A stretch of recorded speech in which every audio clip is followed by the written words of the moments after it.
түүгээс 860 гаруй жилийн тэртээ дэлхийн түүхийн 2 дугаар мянганы сууд хүмүүн Тэмүүжин мэндэлж Дортиос уйл цаазын дор Монгол туурахт нэгтгэн Монх тэнгэрийн хүчин дор их Монгол улсыг байгуулсан. Эзэн Чингис хаан Монголын эзэнт гүрний сүр хүчийг тунхаглан Монгол үндэсний суалдрыг дэлхий дахинд бадраасан бөгөөд өнөөгийн бид эзэн Чингис хаанаас суралцсан бэлэг сургаалын дээдлэн хүндэтгэн амьдрах ёстой. Монгол улсын ерөнхийлөгч Уханагийн хөрс үхийн эзэн богд Чингис хааны иш хөргийг хүндэтгэн залгах зорилго. Эзэн Чингис хаан бол Монгол улсын тусгай тогтнолын баталгаа байж ирсэн цаашдаач байв. Монголчууд бидний оройн дээд шүтэн бол эзэн Чингис хаан. Тийм учраас эзэн хаан бол одоо бидний эрхэм дээд шүтэн. Тэгэхээр энэ олон шашныг газар нутагтай хүн алдтай нэгтгэж авч явж чадах цорын ганц шүтэн бол эзэн Чингис хаан байна. Эзэн Чингис хаан зөвхөн монголчуудын хаан байгаагүй. Энэ хүн бол энэ агуу хаан бол хаадын хаан байсан. Үүгээрээ одоо монголчууд бахархаж, үүгээрээ одоо баярлаж одоо амьдрах ёстой. Гэдгийг л одоо ард түмэндээ болон өөр хүүхэдтэй нийт одоо Монгол элэг нэгт ахын дүүстэй бас Монгол төрийн тэргүүний хувьд хэлхийг чин сэтгэлээсээ бас хүсэж байна. За Чингис хааны ер нь яагаад ингэж монголчууд дээдлэн шүтэх ёстой юм бэ гэдэг тийм асуудал бол зүйсээр гардаг асуудал. Чингис хаан болоод Монголын эзэнт гүрэн Чингис хааны залгамжлагчид Монголын түүхэнд болоо дэлхийн түүхэнд ер нь ямар хувь нэмэр оруулсан юм бэ гэдгийг бид бас мартаж болохгүй санаж ах ёстой. Чингис хааны маань үндэслэн байгуулсан Монголын эзэнт гүрэн болвол одоо газар нутгийнхаа хэмжээгээр бол одоо дундад зууны үеийн түүхэнд бол нэгдүгээрт ордог. Чингис хаан болон түүний залгамжлагч нарын дэлхий дахинд гүйцэтгэсэн хамгийн том үүрэг бол өрөнд орны соёлыг холбодог ч гэсэн. Энэ бол монголчуудын хүн төрлөختний хөгжил дэвшил дэлхийн түүхэнд оруулсан магадгүй дэлхийн олон ард түмэн оруулж чадаагүй оруулах боломжгүй тийм чухал хувь нэмэр юм байна.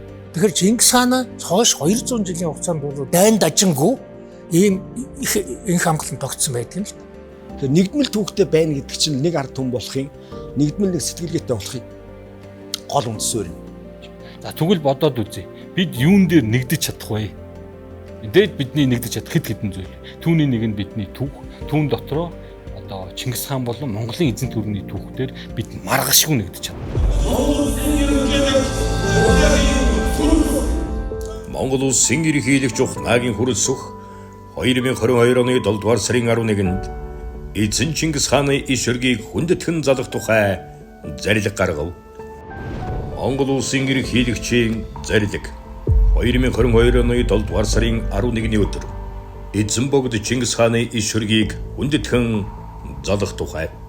Эзэн богд Чингис хааны суалдар агайх түүхэн үйл хэргийг сурвалжлан судлах, түгээн дэлгэрүүлэх, эрхэмлэн дээдлэх, алдаршуулан мөнхжүүлэх, төрч ёсны үнэт төвийг бэхжүүлэх, эвийг баттгах үүднээс Монгол улсын үндсэн хуулийн 34-р зүйлийн нэгдэх хэсэг, Монгол улсын ерөнхийлөгчийн тухай хуулийн 9-р зүйлийн нэгдэх хэсгийг тус үндэслэн зорилго болгох нь. 1. Эзэн богд Чингис хааны иш хөргийг Монгол төр эрхэмлэн дээдэлж төрийн ордонд залсуугай. 2. Төрийн бүх байгууллага Монгол улсаас хэлийн чандад суугаа дипломат төлөөлөгчийн газар бүх шатны сургалтын байгууллагууд эзэн богд Чингис хааны иш хөргийг дээдлэн залсуугай. 3. Монгол хүмүүр айл өрхбөр эзэн богд Чингис хааны иш хөргийг эрхэмлэн залж дээдлэн шүтэж байхыг уриалсуугай. 4.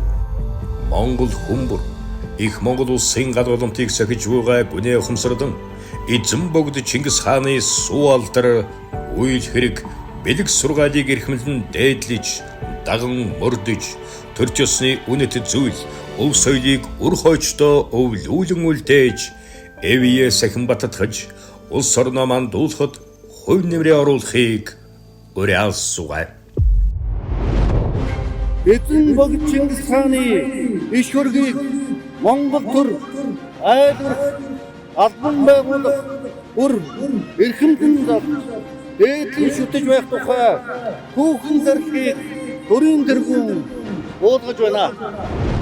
Чингис хааны маань дүр төрхийн тухай бол дэлхийн одоо олон сурвалж бичигт бол одоо янз бүрээр тэмдэглэдэг боловч бодиттой түүхэнд одоо зуруулж үлдээсэн нь бол Хувлаа хааны үед зуруулсан одоо иш хүрэг юм аа. Юан улсын 15 дугаар он буюу 1278 оны 2 сард Хоросун хэмээх зураачнаар Чингис хааны гэгэн дүрийг нь одоо ингэж мөнхлөгөө гэж байгаа. Чингис хаан Хорезмын хаант улсыг байлдан дагуулад одоо их нутагтаа буцаж ирж байгаа тэр үед бол Чингис хааны отхон хөө тулан хөө хувлаа хүлгүү нар бол одоо ан хийсэн амжилтаараа өвөөгөө ухтан авсан байдаг. Энэ үед нөгөө гайхаад өвөөгөө харж исэн хүн чинь дотор сэтгэлд нь те дүр зурганд нь ингээ Чингис хаан гэдэг дүр зураг ингээ ороод ирсэн байгаа шүү дээ. Тэгээ ороод ирсэн учраас одоо болж энэ бол яг Чингис хаан байна гэдэг зургийг хийж байгаа байхгүй. Нөгөө талаар бол тулун одоо хөвгүүд бол отхон хөвгийн үед хамгийн одоо удаанаар тулуу хамт байсан адил бол хөвгүүд нь бас өвөөтэйгээ маш ойрхон байсан. Ийм учраас бол Чингис хааны одоо иш хүргийг бол шууд зөвөр сонгон авсан гэдэгт бол эргэлзэх явдал байхгүй. За Чингис хааны өв соёл сургаал зарчмаас Монгол хүн бүр суралцах.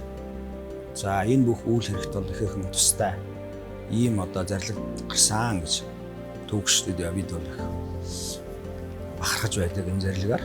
Үр хүүхдүүдтэй энэ ач холбогдлыг нь Чингис хааныхаа бэлэг сургаалыг нь дэлхийн түүхэнд гүйцэтгсэн үүргийг нь сануулж байх зорилгоор хан дээр нь хатж өгч байгаа хэрэг шүү дээ. Мартуулахгүй байх зорилготой. Монгол улсын ерөнхийлөгч Ухнаагийн хөрөлсөхийн гаргасан эзэн богд Чингис хааны иш хүргийг хүндэтгэн залах тухай зарлиг хэрэгжиж эхэллээ. Улмаар 2022 оны 10 дугаар сарын 3-нд улсын хурлын их танхимд эзэн Чингис хааны иш хүргийг хүндэтгэн заллаа. Бүх яам тамгын газрууд хүндэтгэн заллаа. Монгол улсын зэвсэг түвшний байгууллагууд хүндэтгэн заллаа. Цагдаагийн бие бүрэлдэхүүн хүндэтгэн заллаа. Эрүүл мэндийн байгууллагууд хүндэтгэн заллаа. Онцгой байдлын газар хүндэтгэн заллаа. Боловсролын бүх шатны байгууллагууд хүндэтгэн заллаа. Улмаар хувь хүн албан байгууллагууд эзэн Чингис хааныхаа иш хүргийг хүндэтгэн залсаар.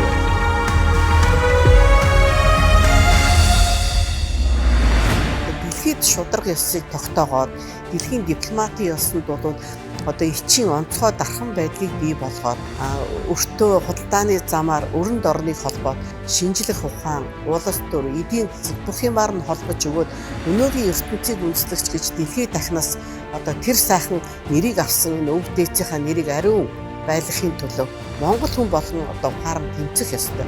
200 жилийн туршид одоо энэ Аз, Европ бол дайн дажингүй аж төрсөн байгаа юм. Эхний гавьяа байсан Монгол эзэнт гүрний Чингис хааны одоо гавьяа байсан. Өнөө хүртэл одоо ийм их хангал нь өгүүлэгдээд байгаа байхгүй. Чингис хааны тэр хувь хүнийх нь өөрийн онцлог бусдыг татах чадвар тий ингээд энэ бүх зүйлээрээ бол онцгой байгаа юм. Энэ бол хүний ухамсар сэтгэлгээ ямар өндөр хөгжсөн байгааг харуулж байгаа юм. Тэгэхээр 800-ны тэртээ энэ хүн ялгуурлан гадуурхал гэж байж болохгүй гэдгийг биеэрээ үлгэрлээ сууж ирсэн байна. Чингис хаан бол тийм айхтар харизмтай. Хүнийг өөртөө дагуулж манлайлж чаддаг. Үнэхээр одоо манлайлагч хүн байсан. Манлайлагч хүн бол өөрийгөө бодож биегээ дэвэр манлайлагч болд юм шиг. Ард түмнийхэн төлөө, бусдын төлөө ингэ явах юм бол тэр хүн манлайлагч болно. Тийм учраас Чингис хаан бол Монголын ард түмний төлөө, монголчуудын төлөө л явсан.